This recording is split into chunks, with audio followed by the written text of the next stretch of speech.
there, geeks! Adam here coming at you with a special video this time around. You know, over on the Retro Network YouTube channel, that's TRN TV, I am part of a series called Wax Pack Flashback, where we open up all sorts of vintage trading cards. Specifically, they have tasked me with opening up all sorts of comic book related trading cards. Of course, a huge passion of mine. You hear about it on the podcast all the time. But recently, as we were reading through an issue, there was a discussion of a series of cards I had never heard of before, and that was Marvel Vision cards. Yes, Marvel Vision trading cards. It said it had a lot to do with the animated series put out by Marvel at the time, which I was definitely watching. So I was very curious to find out what the whole story behind these cards is. So I'm excited to share that with you and hope that you will enjoy following along with me, because I'm assuming most of us did not pick these up. If you did, definitely leave a note in the comments below. But let's get into this pack and see what it's all about. Alright, so here we are with our pack of Marvel Vision trading cards. The first thing you notice in this package design, I love how they just get right to the point. Wolverine is literally flying out of a TV screen. You got the remote control right there. I mean, that's just such an awesome package design. Got a nice foil look to it, the coloration. Of course, down here you can see we have an X-Men symbol, Fantastic Four, Spider-Man, and Iron Man. Those were all the big animated series that were being offered by Marvel at the time. Then if you look down here, it says 8 cards plus a Marvel Vision mini magazine. We're going to find out a little bit more about that as we open this up. Here we see that there is a you get a mini magazine in every pack, but there are Vision tattoos and an Encryptolizer decoder, which I don't know what that's about.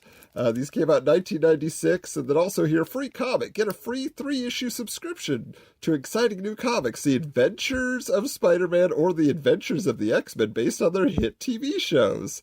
I did not know about those comics titles based on that, but let's take a look here, because like I say, this is such a new pack to me that I've never seen anything like these, and the promises that were made within.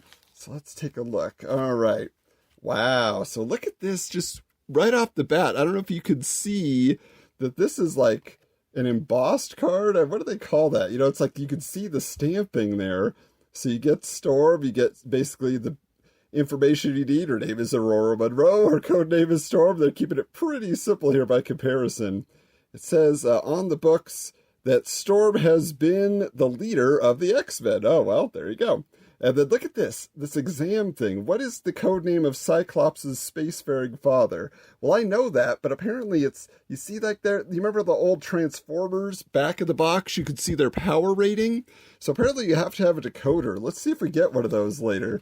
All right, here we go now from Fantastic Four. This is Nova. If you were an X-Men fan, you might be like, is that Phoenix? No, this was, she became a Herald of Galactus. Her name was Frankie Ray. She was a girlfriend of Johnny Storm at one point. Yeah, so there we go. Frankie Ray gained flaming powers through a chemical accident to save Earth from Galactus. She became his new Herald. So there you go. What's the secret we're going to unlock here? It's hard to read with this, actually. The way that the character is pressed into the card, you kind of can't read it. I can't even get close enough to read it. So maybe that is a downside of this design. Wow, we're heavy with the female heroes here. So here we got the Scarlet Witch, who was part of the Iron Man cartoon.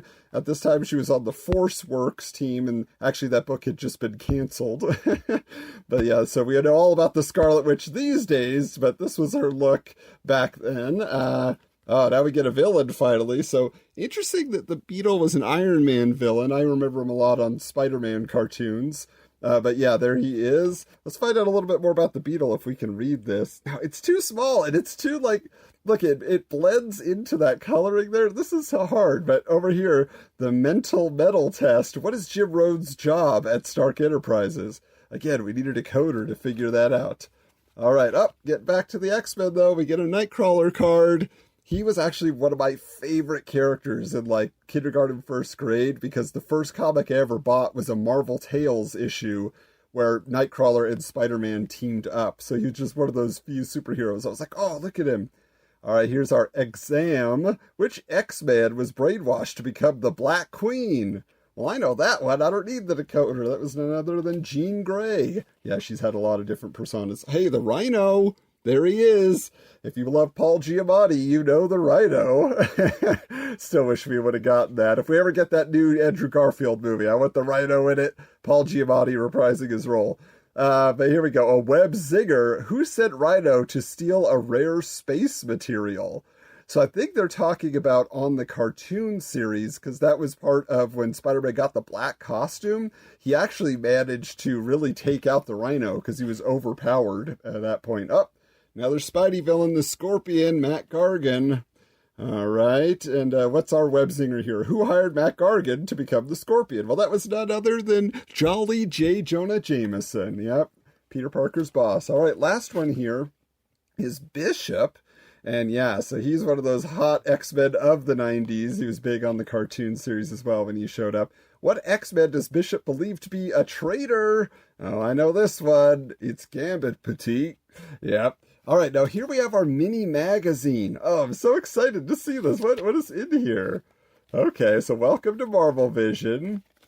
And you get a Cerebro... Okay, so basically the mini magazine is just explaining to you all the different parts of the cards, which is, okay, I would think that's intuitive on its own, but there you go. Plus it gives you the answers to these different puzzles that are on here.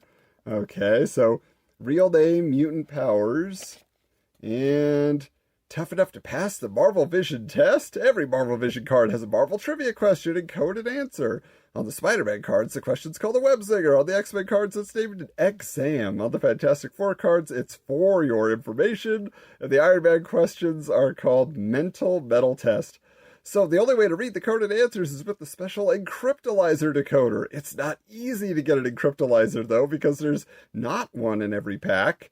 Wow, that's kind of a ripoff, don't you think? Like, you're going to put that special thing, and then it's like, oh, but I can't read it. But yeah, so... very interesting idea here. The mini magazine seems like a little bit of a ripoff because I was kind of hoping for like some trivia, not an explanation of what to do with the cards. But I guess there's a little bit of, the games in there, but that doesn't quite hit for me exactly what I was hoping to get out of these. But still, a very interesting set of cards. So let's close this thing out. All right, so Marvel Vision trading cards. The truth can be told, right? I feel like a whole new world has been opened up to me. They certainly were full of production value, right? With that whole look to them. This is probably my favorite getting Storm. The reason being is like when the light hits it just right, look at that. You get that reflection, it kind of goes with her, if she's channeling lightning like she's doing in the picture. So you kind of get an action feature with your card. But I did think all the little bits of information they gave you on the back were kind of fun. And I had just been waiting for so long for cards based on the animated series. Originally you could get a few cards. I believe it was just for Spider-Man, though. Maybe a few of the X-Men on the Fox Kids Network trading card packs. But it's nice that they were able to devote an entire set of cards to all the Marvel properties in one. But so I hope you enjoyed that look at these cards that many of us probably didn't know existed or had forgotten.